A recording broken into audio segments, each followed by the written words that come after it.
आयतल कुर्सी इतनी फजीलत वाली आयत है, इसकी अहमियत और इसकी इफादियत से हम गाफिल हैं। 3 अहादीस हैं, तीनों वाकयात आपस में मिलते जुलते। हजरत अबू हुरैरा की, अबू अयूब अंसारी की और उबई इब्ने काब की 3 अहादीस हैं। अबू हुरैरा के पास शैतान आया और आके जो सदकातुल फितर का गल्ला था उसमें से भरने लगा। हजरत अबू हुरैरा ने पकड़ लिया, ये हदीस आपने सुनी में मशहूर है। उसने मुहताजी का कहा, मैं गरीब हूँ, मुहताज हूँ, मुझे छोड़ दे। तो हजरत अबू हुरैरा को तरस आ गया। पहले उन्होंने कहा रसूलुल्लाह के पास पेश करूंगा, खैर तरस आया, छोड़ दिया। तो रसूलुल्लाह सल्लल्लाहु अलैहि वसल्लम ने अगले दिन उनको अल्लाह ताला ने खबर दी वही के जरिए, अबू हुरैरा आपने अपने कैदी का क्या किया? अबू हुरैरा हैरान भी रह गए और सारा वाकया बताया। तो रसूलुल्लाह सल्लल्लाहु अलैहि वसल्लम ने कहा झूठ बोल के गया, फिर आएगा। फिर आया, फिर पकड़ा, फिर तरले मिन्नत किए, नरम दिल थे, फिर छोड़ दिया। फिर पूछा रसूलुल्लाह ने, तूने अपने कैदी का क्या किया, क्या ये वाकया? कहा झूठ बोलता, फिर आएगा। फिर आया। अब की बार अबू हुरैरा ने कहा अब मैं तुझे रसूलुल्लाह के पास पेश करूंगा ही करूंगा।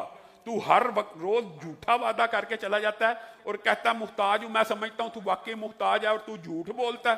कहा आज झूठ नहीं बोलूंगा, तुझे एक कुलिया बता के जाता हूं। जब तुम अपने बिस्तर पे लेटो तो इस आयतुल कुर्सी को पढ़ लिया करो, तुम शैतान से महफूज रह जाओगे।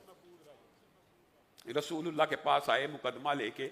रसूलुल्लाह ने कहा हाँ, आज रसूलुल्लाह ने कहा है झूठा था लेकिन आज सच बोल के चला गया है। जो बंदा आयतुल कुर्सी पढ़ता है, बिस्तर पे आके लेटता है, पूरी रात के लिए एक मुहाफिज फरिश्ता अल्लाह उसके लिए मुकर्रर फरमा देते। और अबू अयूब अंसारी की हदीस में जिन्नी का वाकया बैन इसी तरह, और उबई इब्ने काब के वाकये में एक जिन का वाकया, उसके अंदर एक जुमले का इजाफा यह है कि उसके जो हाथ थे वो कुत्ते के पंजों से मुशाबत थे और उसकी उंगलियों पे बड़े बड़े बाल थे और वो बड़ा ताकतवर जिन था। तीनों वाकयात आपस में मिलते हैं और यही डायलॉग है, लेकिन तीनों में फर्क फजीलत बयान की है।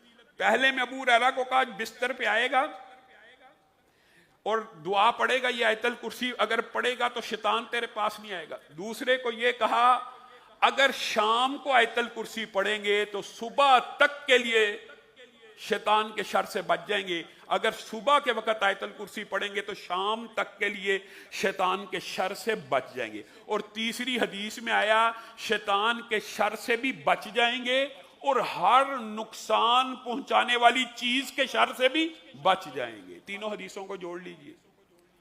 जब शाम आए आयतुल कुर्सी पढ़िए। ये तीनों हदीसों के ऊपर अमल करना, ये नहीं कि